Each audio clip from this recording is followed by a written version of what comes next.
नमस्कार, आप देख रहे हैं खबर अब तक। मैं हूं सुचिस्मिता। आइए रुक करते हैं सुर्खियों की ओर। हजारीबाग में वैवाहिक विवाद ने ली खौफनाक करवट, पत्नी पर पति को कुत्ते से कटवाने का आरोप।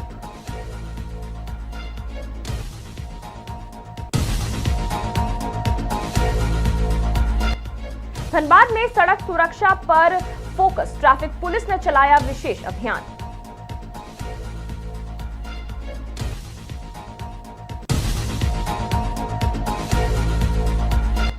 हॉस्पिटल के बाहर जर्जर सड़क बनी, मरीजों के लिए मुसीबत, प्रशासन मौन।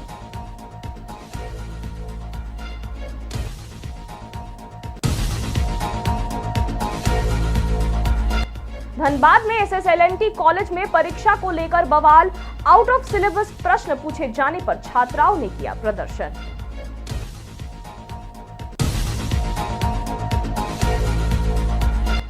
सिंचाई नहर से मिला लापता युवक का शव, हत्या के आरोप में परिजनों का प्रदर्शन।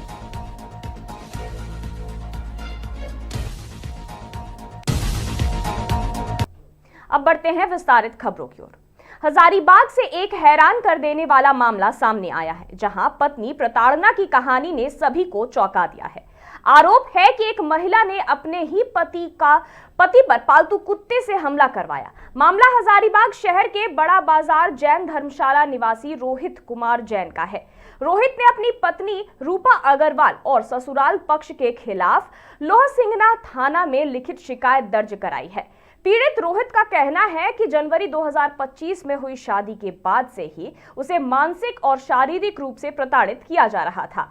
स्थिति उस वक्त गंभीर हो गई जब हाल ही में पत्नी ने अपने पालतू कुत्ते से उस पर हमला करवा दिया।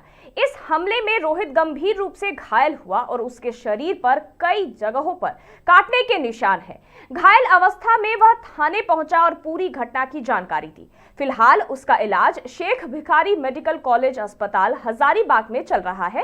रोहित और उसके पिता मनोज जैन ने पुलिस से सुरक्षा की मांग की है और आरोपियों पर कड़ी कार्रवाई की अपील की है। इस संबंध में लोहसिंगना थाना प्रभारी निशांत केरकेट्टा ने बताया कि आवेदन प्राप्त हो चुका है और मामले की जांच की जा रही है। दोषियों पर जल्द ही आवश्यक कार्रवाई की जाएगी। मेरे को ससुराल पक्ष के द्वारा बुलाया गया था। वहाँ पे मैं गया तो वहाँ पे गया, उसके बाद फिर थोड़ा देर रुका, उसके बाद फिर कुछ कहा सुनी हुआ और मारपीट और अभद्र भाषा का प्रयोग करने लग गई। तो मैं वहाँ से उठ के चल दिया। फिर वो मैं अपना रूम में बंद कर दी और मेरे को खूब मारी पीटी। माथा में यहाँ पे डेस्कटॉप था, उसके यहाँ पे मारी तो मेरे को, और फिर अपना पालतू कुत्ता को बुला के मेरे को गाड़ी बाकी बोलती काट, इसको काट, और फिर 80 लाख रुपए का डिमांड की। बोलती कि तुमको पूरा जेल में सड़ाएंगे, पूरा परिवार को सड़ा देंगे। कितना जख्मी हुआ है? कितना जख्मी देखिए, यहाँ पे मेरे को ये चोट लगा है, काटा है कुत्ता, कान में भी काटा है, यहाँ पे एकदम स्क्रैच मार के पूरा इधर साइड में, और इधर पीठ साइड में भी है पूरा। वजह क्या है इसके पीछे? वजह है कि अगर हम कुछ भी बोलेंगे उसको। धनबाद में सोमवार को यातायात नियमों का उल्लंघन करने वालों के खिलाफ ट्रैफिक पुलिस ने कड़ी कार्रवाई की है। वरीय पुलिस अधीक्षक के निर्देश पर विनोद विहारी मोड़ और मेमको मोड़ के पास विशेष जांच अभियान चलाया गया, जिसमें 2 पहिया और 4 पहिया वाहनों की गहन जांच की गई। ट्रैफिक इंस्पेक्टर लव कुमार ने बताया कि सुबह से शुरू इस अभियान के दौरान अब तक 50 से 60 वाहनों की जांच की जा चुकी है। उन्होंने बताया कि ट्रिपल राइडिंग, बिना लाइसेंस ड्राइविंग, ब्लैक शीशे का इस्तेमाल और बाइक मॉडिफिकेशन जैसे नियम उल्लंघनों पर विशेष निगरानी रखी गई। नियम तोड़ने वालों के खिलाफ मौके पर चालान भी काटे गए। ट्रैफिक विभाग ने स्पष्ट किया है कि सड़क सुरक्षा को लेकर किसी भी प्रकार की लापरवाही बर्दाश्त नहीं की जाएगी। साथ ही आम नागरिकों से अपील की गई है कि वे यातायात नियमों का पालन करें और जिम्मेदारी से वाहन चलाएं। पुलिस ने यह भी कहा है कि ऐसे अभियान आगे भी नियमित रूप से जारी रहेंगे ताकि शहर की ट्रैफिक व्यवस्था को और बेहतर बनाया जा सके। अभी हम लोग विनोद बिहारी चौक पर वरीय पुलिस अधीक्षक महोदय धनबाद के आदेशानुसार विनोद बिहारी चौक और उम्र पर अध्ययन चलवा रहे हैं, जिसमें जो है without helmet, triple riding, without seat belt और ब्लैक गिलास जो गाड़ी लगा था उनके ऊपर अध्ययन चल रहा है।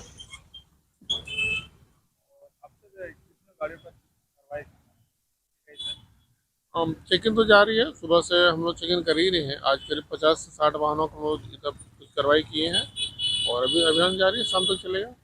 लगातार जांच अभियान चलाए जा रहे हैं सर, कितना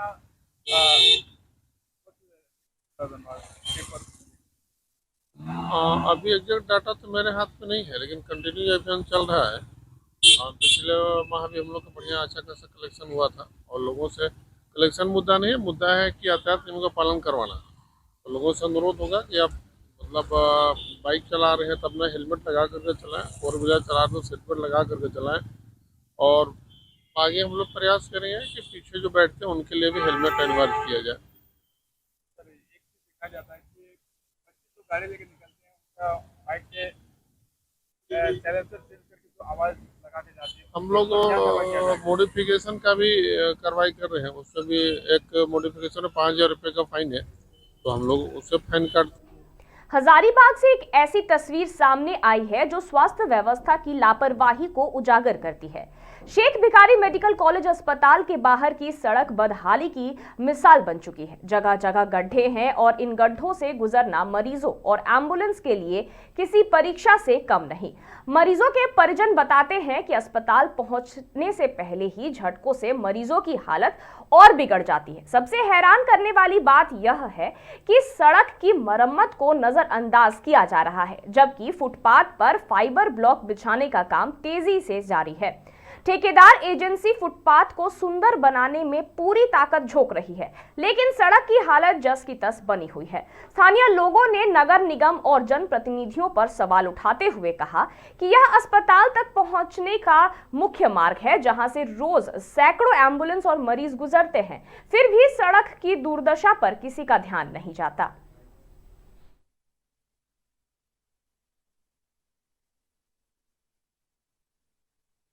सड़क तो सर पूरा हजारीबाग का खराब है, पूरे हजारीबाग का, सिर्फ यहीं का नहीं, देखिए पूरे हजारीबाग का। आपका खिरगांव वाला रोड जो है वो सबसे ज्यादा खराब है। हम लोग का टोटो चलाने में बहुत ज्यादा परेशानी होता है, बहुत ज्यादा परेशानी होता है। आए दिन सॉकर खराब हो जाता है, टायर पंचर हो जाता है। धनबाद के एसएसएलएनटी कॉलेज परिसर में सोमवार को बीए इंग्लिश की छात्राओं ने जमकर विरोध प्रदर्शन किया। छात्राओं का आरोप है कि परीक्षा में सिलेबस से बाहर प्रश्न पूछे गए, जिससे वे परीक्षा नहीं दे सकी। आक्रोशित छात्राओं ने कॉलेज प्रशासन और प्रिंसिपल के खिलाफ नारेबाजी की और विरोध स्वरूप कॉलेज गेट पर पुतला दहन किया। छात्राओं का कहना है कि सिलेबस में उन्हें कंटेंट राइटिंग पढ़ाया गया था, लेकिन परीक्षा में टेक्निकल राइटिंग से प्रश्न पूछे गए, जो कोर्स से पूरी तरह बाहर है। इस कारण कई छात्राओं ने परीक्षा का बहिष्कार करते हुए पेपर अधूरा ही छोड़ दिया। मौके पर पहुंचे विभिन्न छात्र संगठनों ने प्रतिनिधि ने भी छात्रों का समर्थन किया और कॉलेज प्रशासन पर छात्रों के भविष्य से खिलवाड़ का आरोप लगाया। उन्होंने मांग की है कि परीक्षा को रद्द कर पुनः परीक्षा ली जाए, ताकि छात्राओं का शैक्षणिक नुकसान ना हो। आप भी सुनिए छात्राओं का क्या कुछ कहना है।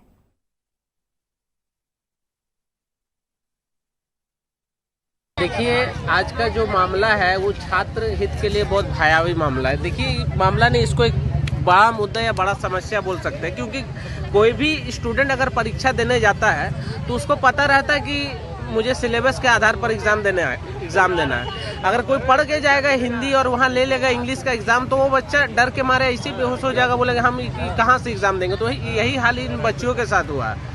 इन लोगों को ज़बरदस्ती आउट ऑफ सिलेबस, जो इनका जो सिलेबस जो इनको पढ़ना था, दूसरा सब्जेक्ट इन लोगों को बोल के ज़बरदस्ती दिवाया गया। इन लोगों को बोला गया कि ये सब्जेक्ट लो, और वो सब्जेक्ट अगर कोई टीचर एचओडी अगर बोल रहा है तो ऑब्वियसली वो स्टूडेंट लेंगे ही, टीचर का बात सुनेंगे ही। तो उनके आधार पर जब बच्चों ने वो सब्जेक्ट चुना तो टीचर का भी ये फर्ज बनता है कि उस सिलेबस के साथ एग्ज़ाम लिया जाए। हम लोग आए हुए थे सैटरडे को एग्जाम देने गए। 2 बजे हमारे हाथ में क्वेश्चन पेपर मिल गया था। जब हमने क्वेश्चन पेपर देखा तो क्वेश्चन पेपर में कंटेंट राइटिंग की जगह पर टेक्निकल राइटिंग दिया गया था, जबकि वो चीज़ का पढ़ाई भी नहीं हुआ हम लोगों का। एग्जाम से 2 दिन पहले भी हमने पूछे नहीं। से डिपार्टमेंट? हम लोग इंग्लिश डिपार्टमेंट। एग्जामिनेशन हम लोग का था वोकेशनल इंग्लिश का। टेक्निकल राइटिंग के बारे में कुछ बोला गया था पहले? नहीं, पहले कुछ नहीं बताया गया है और हम लोग को टेक्निकल राइटिंग भी नहीं दिया गया, पढ़ाया तक नहीं गया। इनफैक्ट हम लोग का वोकेशनल का क्लास तक नहीं। पूर्व बर्धमान के बुदबुद में रविवार दोपहर एक सिंचाई नहर से 24 अक्टूबर से लापता 30 वर्षीय युवक गौतम बागड़ी का शव बरामद हुआ। गौतम रौंडीहा इलाके में घर घर गैस सिलेंडर पहुंचाने का काम करता था। बताया गया कि वह 24 अक्टूबर की रात दोस्तों के साथ दामोदर नदी किनारे शराब पार्टी में गया था, जिसके बाद से लापता था। शव मिलने की खबर पर परिजन और स्थानीय लोग मौके पर पहुंच गए और पुलिस वाहन रोककर चकतेनतूल पेट्रोल पंप के पास विरोध प्रदर्शन किया। परिजनों का आरोप है कि इलाके के ही प्रहलाद रुईदास ने गौतम की हत्या कर शव को पानी में फेंक दिया। गुस्साए ग्रामीणों ने आरोपी के घर पर भी तोड़फोड़ की कोशिश की, लेकिन वह फरार था। पुलिस ने शव को पोस्टमार्टम के लिए आसनसोल जिला अस्पताल भेज दिया और मामले की जांच शुरू कर दी है। परिजन दोषियों की गिरफ्तारी तक प्रदर्शन जारी रखने की चेतावनी दे रहे हैं।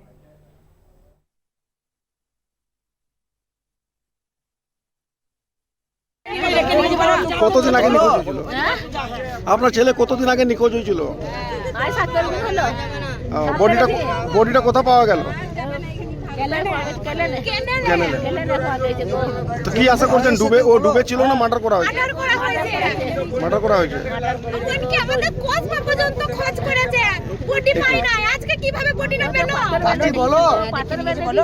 পাথর বেঁধে ছিল।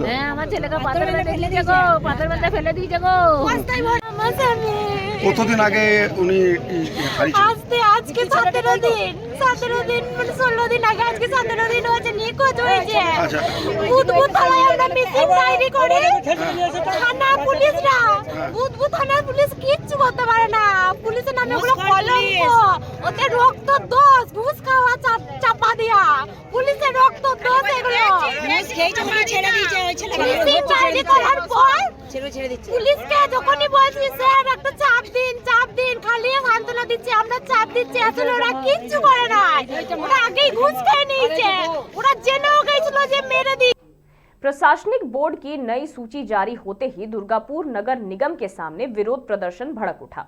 सोमवार सुबह से ही औद्योगिक क्षेत्र में दुर्गापुर नगर निगम के उपाध्यक्ष धर्मेंद्र यादव दूर जाओ के नारे गूंजने लगे। दोपहर तक दर्जनों लोग नगर निगम कार्यालय के बाहर जमा होकर विरोध जताने लगे। विरोध करने वालों का कहना है कि यह किसी राजनीतिक दल का आंदोलन नहीं, बल्कि स्थानीय बंगाली समुदाय की पहल है। प्रदर्शनकारियों ने हाल ही में नियुक्त उपाध्यक्ष धर्मेंद्र यादव की नियुक्ति पर आपत्ति जताई। उन्होंने सवाल उठाया कि जब गवर्निंग बॉडी में 2 बंगाली सदस्य राखी तिवारी और दीपांकर लाहक और वरिष्ठ सदस्य अमिताभ बनर्जी मौजूद है, तो फिर किसी बाहरी व्यक्ति को उपाध्यक्ष का पद क्यों दिया गया?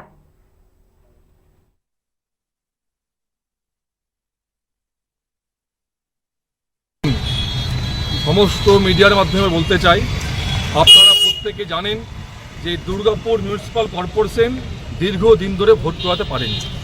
তার পরিবর্তে প্রশাসক মণ্ডলী দ্বারা ভোট চলছে, পরিচালনা চলছে। কিছুদিন আগে বোর্ড থেকে 3 জন বাঙালিকে নাম সরিয়ে দিয়ে এক বহিরাগতকে চেয়ারপারসন করেছে। আমরা চাই অবিলম্বে এই পুরপ্রশাসন চালাবে বাঙালি, কোনো বহিরাগত চালাবে না। অবিলম্বে তাদের পুনর্বহাল করতে হবে এবং তাছাড়াও যদি পুনর্বহাল না করে বাঙালিকে ব্যবস্থা করতে হবে। আমরা এই পদে বাঙালিকে চাই, অন্য কোনো আমরা কাউকে চাই না। তার জন্য আজ আমরা প্রতিবাদ করছি, বিক্ষোভ করছি। আপনারা জানেন বিহারে, ঝাড়খণ্ডে কোনো বাঙালি চেয়ারপারসন হয়, কোনো বাঙালি কাউন্সিলর হয়? দুর্গাপুরটা দেখেন 86% বাঙালি। দুর্গাপুরে 86% বাঙালি সত্ত্বেও কেন বাইরের রাজ্যের লোকজন দুর্গাপুর চালাবে? দুর্গাপুরে কি 40টা ওয়ার্ডের মধ্যে কোনো কাউন্সিলর ছিল না? দুর্গাপুরে কোনো যোগ্য নেতা নেই যে বাইরের থেকে এনে পর জেমুই গ্রাম থেকে যে এসছে বিহার থেকে তাকে দুর্গাপুর পরিচালনা করতে হচ্ছে? আমরা চাই অবিলম্বে দুর্গাপুর মিউনিসিপ্যাল কর্পোরেশনের ভোট করতে হবে এবং তাড়াতাড়ির মধ্যে এই বোর্ডের যে আছে সকল বাঙালিকে পুনরায় বহাল করতে হবে। বলছি, আপনি যে জেলায় বাস করে সেই জেলায় 2 জন হিন্দি ভাষাভাষী সাংসদ আছে, কি বলবেন এই ব্যাপারে? দেখুন, আমরা প্রথম खबर अब तक में फिलहाल इतना ही। और खबरों के लिए देखते रहिए मिरर मीडिया।